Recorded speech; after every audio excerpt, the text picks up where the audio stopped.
Përshëndetje të nderuar teleshikues, takohemi së bashku në emisionin Studio Apur, do të flasim për një tjetër tematik, por fatkeqësisht sot un kam nderin të kem studio miq të cilët nuk na vijnë shpesh në Shkodër, por vijnë nga Italia, janë shqiptar, padyshim por do të flasim për shqiptarët e Italisë. Meherë do të prezantoj panelin e të ftuarve, nis më njëherë me zotin Nduel Lazari, faleminderit që pranuat ftesën për që në studio, është presidenti i Federatës së Shoqatës së Shqiptarëve në Itali. Faleminderit që jeni mes nesh. Faleminderit juve për mikpritjen edhe për ftesën. Është zoti Hamit Çorogjafi, presidenti i shoqatës Skënderbeu në Ankonat e Italisë. Faleminderit që jeni mes nesh. Faleminderit dhe juve për ftesën. Dhe zoti Tonin Nikolli është kryetari i lidhjes së shkrimtarëve shqiptar në Itali. Faleminderit që jeni së bashku me panelin e ftuarve në Studio Apur.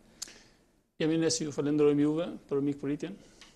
Do të flasim së bashku pikërisht për atë që anonçova në fillim, shqiptarët në Itali, të mbledhur me rreth një federate, zoti Lazari.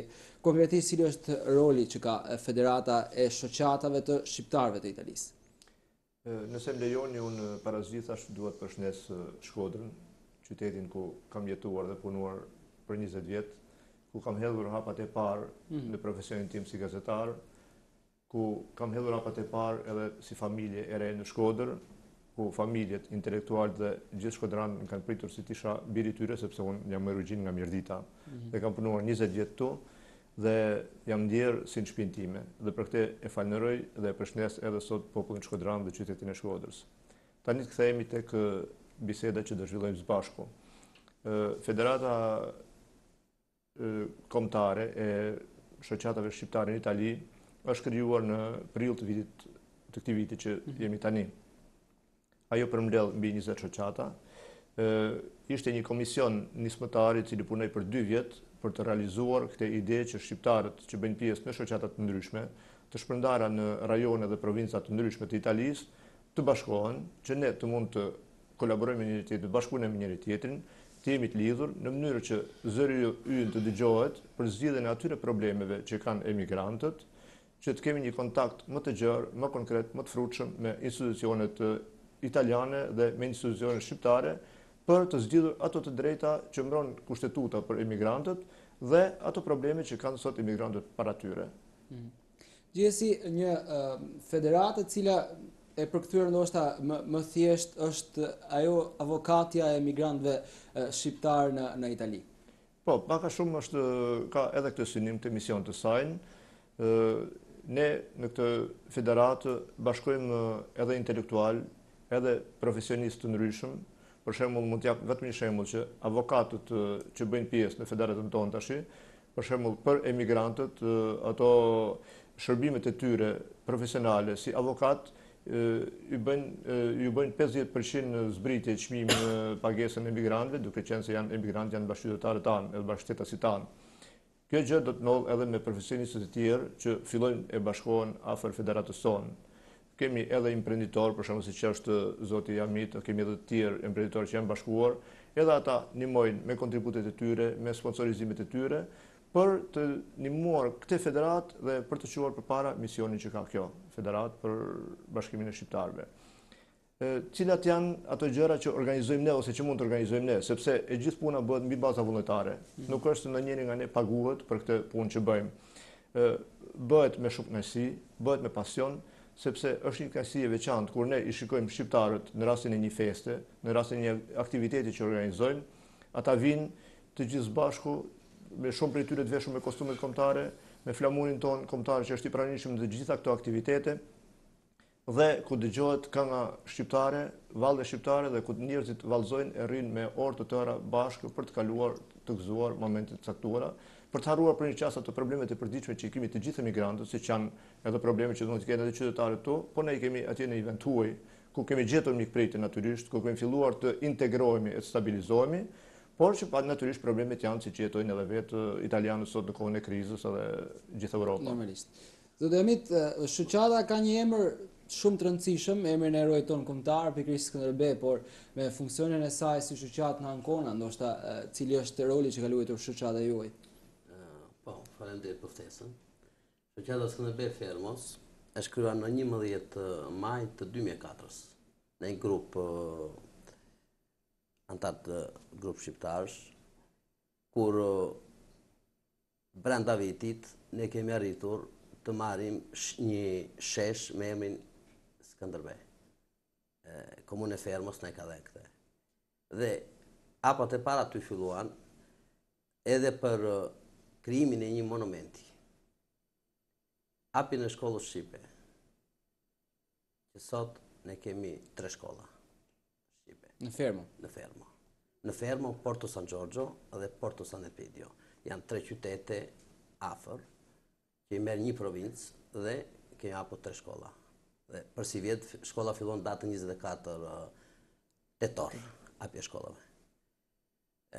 Për monumentin, neve projekti ne i ka bërë një arkitekt preference, Falas. Për të kryuar monumentin, kemi kontribuar të gjithë si komunitet. Kosti e monumentit ka kushtuar 80.000 euro, por këto janë kontribuar në gjithë shqiptarët që janë aty. Kush me krapune, kush me lek, me fjalë është bërë monumenti, me fjalë që kemi rreth 205 m2, një vend shumë të bukur, që quhet Lido San Tomaso, Bregdet. Dhe inaugurimin e monumentit kemi bërë në datën 28 nëntor të 2012 me rastin e festës së nëntorit. 100 vjetorit pavarësisë.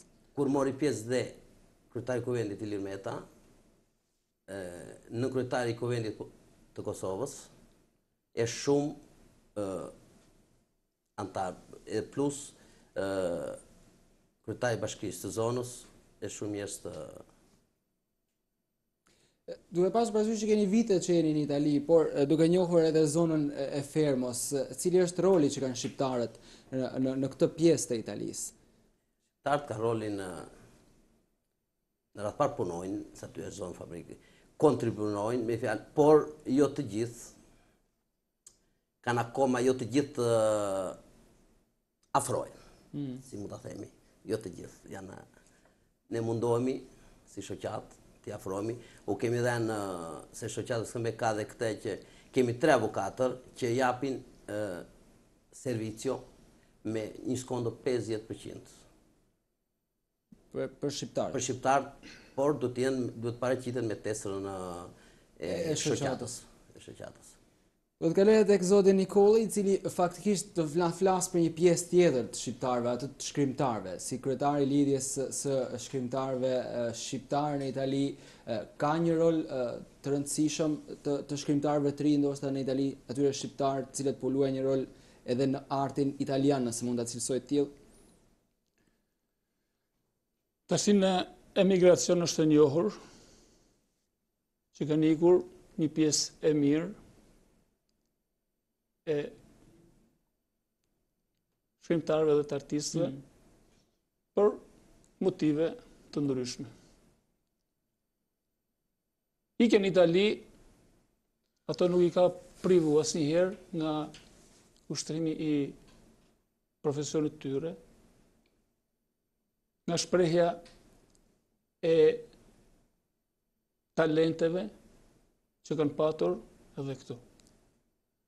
Njerëzit kanë marrë shpirtin me vete, nuk e kanë hedhur rrugës. Edhe atë shpirt do të demonstrojnë, do të pasurojnë dhe do të shprehin në secilin në mënyrën e vet.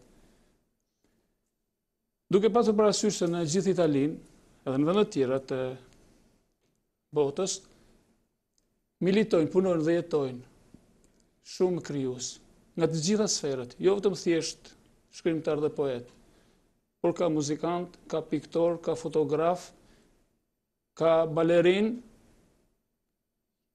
Lindi e nevojshme që të mund të organizoheshin në një asociacion, në një lidhje, në një shoqat. Punuam 2-3 vjet, kuptohet, në mënyrë private, duke arritur që të bëjmë një aktivitet njohës në Breshet e Italisë me 28 shkurt.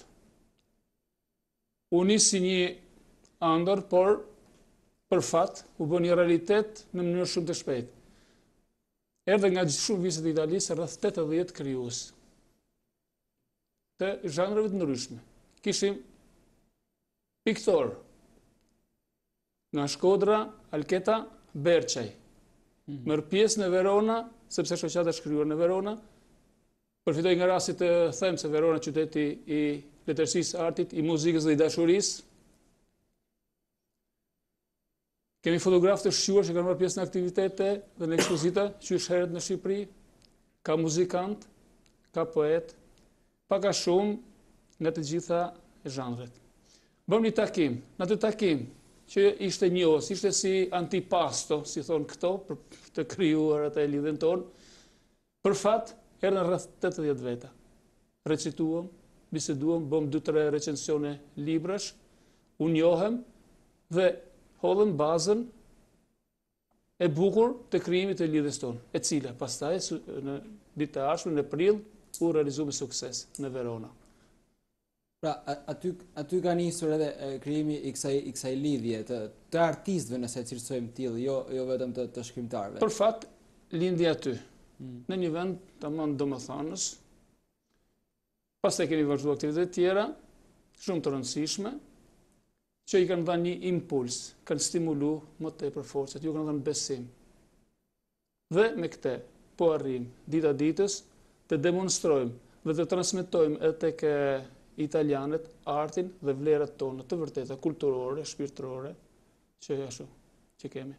Di që jeni në Shqipëri edhe për një arsye tjetër, sepse ju jeni autori i 6 librave, do të kemi edhe një tjetër vëllim tuaj që do të promovohet? Tani në shtator ka dalë nga shtypi libri i ri poetik, Një plombjet, të cilin e pagëzoj ditën e shtunën në Tiranë, në praninë e shumë miqve, krijues, gjitha anë të Shqipërisë. Libri është një libër modest, i ndarë në 3 cikle, të cilin kam fatin tim që ka ardhur posaçërisht nga Italia, do ta recensoj gazetari dhe krijuesi miku jonë Nue Lazari, të cilin e falenderoj. Ska ndoshta zoti Lazari mund të na shtojë diçka më tepër për këtë libër. Po, është vërtet është libri i 6 i Toninit, unë krijimtarin e tij e njoh prej vitesh. Ky libër shënon një hop të ri cilësor për sa i përket krijimtarisë letrare që ka Tonini. Vjen i pjekur, vjen i organizuar bukur si arkitekturë e librit nga ana mjeshtërore e poetike. Këto ciklet janë, si thosh, 3 shtyllat me të cilat bazohet ky libër. Njëri është që i dedikohet familjes të afërmve, tjetri ka pak a shumë refleksionet filozofike të autorit rreth jetës, rreth fenomeneve që shikon për ditë, dhe i fundit është një cikël mbi dashurinë, me logjika dashurie, të shkruara mbi vargun e rregullt, por që janë si këngë të bukura për dashurinë. Përkohë që tek zoti Hamit ndoshta duhet ndalesh sërish tek çështja e shqiptarëve në Ancona, apo në fermo aty ku është edhe qendra e shoqatës. Përveç sheshit Skënderbeu do të ketë edhe të tjera iniciativa të shqiptarëve për të kërkuar ndoshta akoma më tepër të ngrim lart emrin e shqiptarëve? Po, neve mos këtë vit unë kam punuar shumë për arsye se duam të bëjmë monumentin Nën Terezës. Dhe është në përfundim të projektit, ku projekti do bëhet në bashkia e Porto San Elpidios, është një qytet që quhet Porto San Elpidio, kuma falas, edhe vendi edhe sheshi me emrin e Nën Terezës, ku këtu do kontribuoj dhe bashkia vetë, me kontribut vogël, të tjerë do t'i vejnë një shoqata jonë, shoqatë Skënderbeu, me kontribut në shumë shqiptarve, si që thash, si që ka dhenë të monumenti Skënderbeut, edhe këtu të njëjtin gjë do bëjnë. Dhe shpresojnë që brenda vitit, që jemi tani, të fillojnë punimet. Është vendi mi bukur akoma, se këtu jemi afër gjithmonë në Bregdet, po këtu jemi afër rreth 5 metra në deti. Lungamare Port San Egidio. Vendi është mi bukur akoma, kështu që jam mëse i bindu që do dalin një shesh shumë i bukur me një monument që me gjithmend meriton të jetë në një vend si që është emri Nën Terezës. Zotë Lazi, deshe të shtoni diçka? Deshe të bëjë një ndryrje për sa i përket sheshit Skënderbej edhe veprimtarisë tyre. Miratimi i këtyre dy shesheve vjen si rezultat i raporteve shumë të mira që kanë këta si shoqat me organet lokale italiane. Për atë frut të integrimit të vërtet që po bëjnë shqiptarët në Itali. Në vitet e para kur ndodhi imigracioni, përbënte lajm për shqiptarët vetëm lajm i keq, sepse shqiptarët shikoheshin si njerëz që merreshin me vjedhje, që merreshin me drogën, që merreshin me do gjë e keqe i referuaj shqiptar. Ky gjë e keqe bënte lajm. Kurse sot për fat mirë ka filluar të ndryshojë kjo gjë, sepse po shikojnë që shqiptari sot nuk është ai negativi që jepin nëpër lajme, por tregon që shqiptari di të sjellë në Itali vlerat e veta kulturore dhe shpirtërore, di të propagandojë ato dhe di të ngul me rrajnë siç është ngulur sheshi Skënderbej. Përse pikërisht sheshi Skënderbej në Fermo të Ankonas? Në Fermo në qendër të qytetit ndodhet një kish, brenda së cilës është një basorelief që ka në qendër heroin tonë kombëtar, figurën e tij. Edhe ky basorelief ka një motiv pse është aty. Në kohën kur Skënderbeu bashkëpunonte me mbretin Ferdinand II i Napolit për të stërvitur forcat e Ferdinandit që vinin pasaj për të mbrojtur Krujën në kohën e rrethimeve të Krujës, ai stërvitjen e forcave italiane e bënte pikërisht në rajonin e Markëve të Ankonas, që pak a shumë ishte me një strukturë terreni, siç ishte struktura e terrenit rreth e qark Krujës me kalan e vet. Dhe pranaj është ky motiv që është një lidhje veçantë. Për sa i përket këtij integrimi për cilin po flasim ne tani, është edhe kjo që shqiptarët po thoshe që dikur ishin kështu, sot shqiptarët kanë shkollë baleti atje dhe përgatisin balerin edhe italian. Në Bologna është një soprano italiane që e kanë mbajtur në konservatorin e Bolognës, që janë përgatitur. Në Itali kemi poetën si Irma Kurti, e cila është nderuar me disa çmime në Itali dhe në Zvicra. Kemi të ri që janë bërë profesora, që japin leksione në universitetet e Italisë.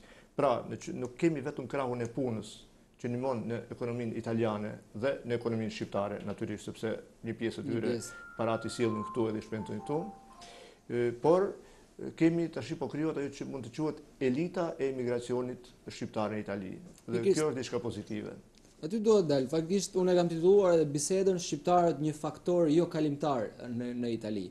Pra sot nëse si thotë tillë pas 25 vitesh të gjata, faktikisht mundimshme që nga vitet 90 kur shqiptarët nisën të iknin drejt Italisë, sot shqiptarët kanë rolin e tyre të rëndësishëm në shtetin fqinjë të Italisë. Po, është mas e vërtet. Sot në Itali ndodhen 502.000 shqiptarë.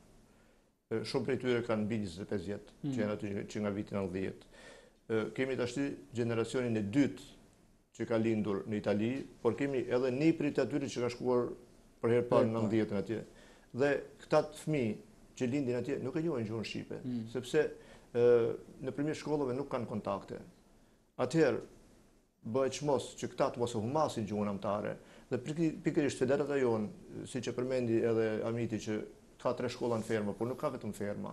Ka edhe në të gjitha rajonet e tjera të Italisë, ku mësues të pasionuar punojnë në mënyrë vullnetare çdo të shtunë në shkollat që janë hapur dhe punojnë me shumë pasion me këta fëmijë. I shikon ata mësues që punojnë me ditar e me plan siç punojnë dikur në shkollat shqiptare, me shumë pasion dhe unë i kam dëgjuar kur u bë festa e mbylljes së vitit shkollor në Ferma në fundin e vitit shkollor që kaloi, ata nxënës të moshave shumë të vogla e recitonin dhe e flisnin e shkruanin gjuhën shqipe me normën letrare siç flitet dhe shkruhet në Shqipëri. Dhe kjo është një arritje jo e vogël, po të kemi parasysh vështirësitë, sepse këta prindër punojnë gjithë ditën në përndërmarrje dhe nuk kanë aq kohë sa të komunikojnë, t'ju japin mësime edhe leksione në gjuhën shqipe, por këta mësues të pasionuar që duhen falënderuar, pa diskutim, bëjnë një punë shumë të madhe për këtë qëllim. Do të kemi parasysh mundem? Patjetër. Do të kemi parasysh edhe një gjë tjetër. Jo vetëm kaq.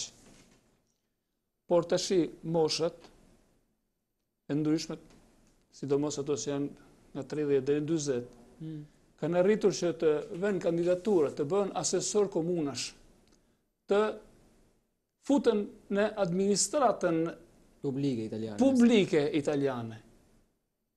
Dhe bëjnë atë lidhjen më të bukur midis vendit ku jetojmë, njerëzve, edhe neve që kemi shku atje.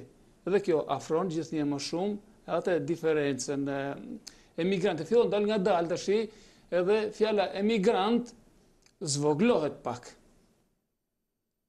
Në lidhje me shkollën që thanë këto, ne kemi planifikuar me 60 orë në Verona për herë. Kemi një konkurs të fjalës artistike.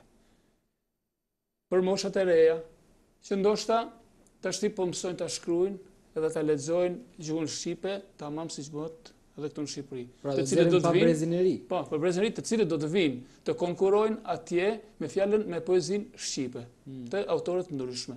Edhe janë rreth 15 recitues që do vinë atje të recitojnë. E kjo është një gjë shumë e bukur. Edhe të kthem tek Skënderbeu, që këtu ju sfugjiti pak po e thon, iniciativa e sheshit Skënderbej atje ka nxitur komunën e Fermës që asaj rrugës t'i jap emrin rruga e kombeve, në të cilën ju ka dhënë mundësinë që edhe kombeve të tjera të mund të kenë sheshet e tyre të përvesojnë tamam atë kulturën, vlerë shpirtërore, materiale historike që kanë atë. Besoj që për vetë numrin e shqiptarëve që në Itali, ne shqiptarëve na takon të kemi një shesh tillë. Me që zoti Amit është biznesmen mos gaboj në Itali, ndoshta duhet të ndalem pak edhe tek biznesi, sa vështirë është për shqiptarët që të krijojnë bizneset e tyre në Itali. Si në çdo vend, por ndoshta duke referuar Italisë. Unë kam vite, kam qysh 8 ndorë të 96-ës, që kam për aktivitetin firmën. Si fillime si çdo shqiptar ka vuajtur,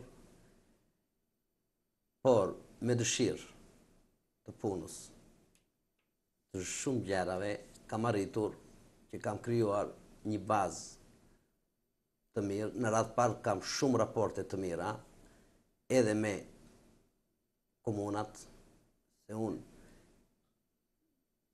punoj edhe për komunat.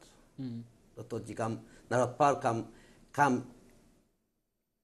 si mund të shpjegoj, një raport miqësor me bashkit, dhe kam arritur aty ku unë punoj pa bërë gara, se të punosh për bashkit, du të bësh gara, me zarfa të mbyllur. Unë kam arritur që dhe një farë shifre, nuk mund të them shifrën, punot pa zarfa. Kështu që më marrin telefon edhe bëj një punët. Ku në 2008, plus aktivitetet të ndërtimit që kam patur, kam hapur dhe një diskotekë, ku ka ftuar të gjithë këngëtarët prej Shqipërisë, kur ka ftuar edhe këngëtarin në Shkodra, që kam e mik, më ka punuar po thuaj se të them 3 muaj, Indrit Mlikën, Shkodran, e kam dhe mik. Edhe kur u martua, kam qenë i ftuar, ndasëm, me gjithë, shumë e këtë rast dua ta përshëndes, gjose më ndjek. Dhe për arsye, se nuk arrinjam dot, lokalin diskotekës e kem mbylla në 2011, e mbylla se nuk jetojshme. Në atë ditë... Kriza ekonomike? Jo, ishte shumë i ngarkuar, unë kam familje, kam 3 fëmijë, kështu që i kem mëngjes, e fuqe në 4 mëngjesit, kështu që 2 orë, fëmijët i jam në gjumë, tash bollë, dhe mbylla diskotekën dhe vazhdoj me aktivitetin që kam. Dhe falenderoj Zotin, nuk kam ndjek krizë, këtë e falenderoj. Kjo është një sinjal pozitiv faktikisht, por zoti Lazari, flasim për art, për biznesmen shqiptar, për përfaqësues në institucionet italiane pikërisht shqiptar. roli i shqiptarëve tashmë nuk ndjehet, nuk ndjen më lëkundje në Itali. Është kjo një stimul edhe për federatën e shoqatave të Italisë? Patjetër që vetë ky fakt, ky nivel i integrimit të shqiptarëve, qoftë në vendet e punës, qoftë një pjesë e mirë e tyre tashmë janë bërë shtetas italian, kanë familjet italiane dhe fëmijët e tyre kanë marrë shtetin italiane, qoftë edhe ky integrim në që e tha edhe Tonini në ato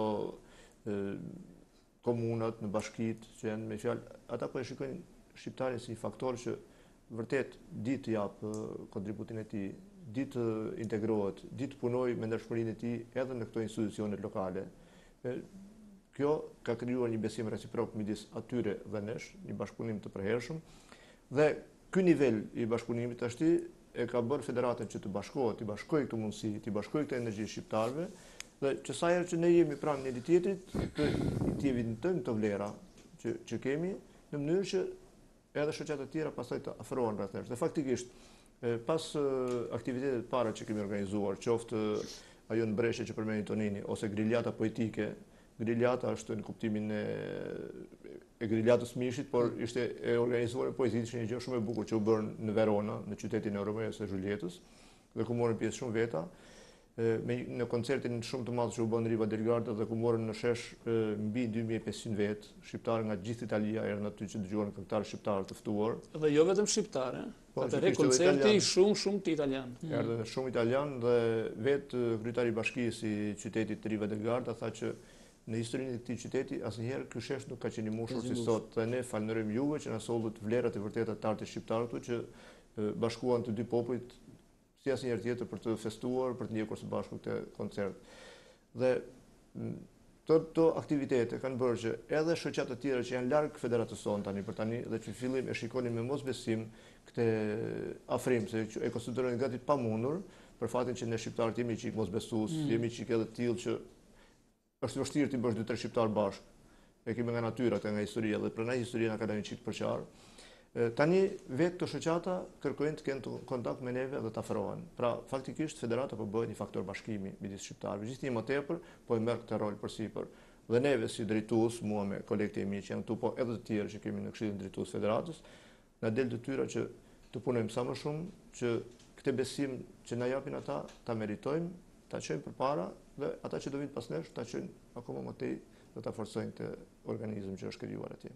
Me që unë vëm studio, faktikisht dua t'ju kërkoj ndoshta edhe një opinion tuaj për numrin e madh shqiptarëve që po largohen nga Shqipëria. Ndoshta në Itali nuk është ndier shumë numri për momentin i shqiptarëve që po kërkojnë azil në vendet e Bashkimit Evropian, por ndoshta për vetë eksperiencën tuaj, por edhe për faktin që ju keni emigruar para shumë vitesh. Një opinion tuaj nëse është i drejtë një largim i tillë. Jo për të gjykuar, por ndoshta patjetër, ne nuk mund të gjykojmë asnjëri sepse në radhë parë kemi ikur vetë.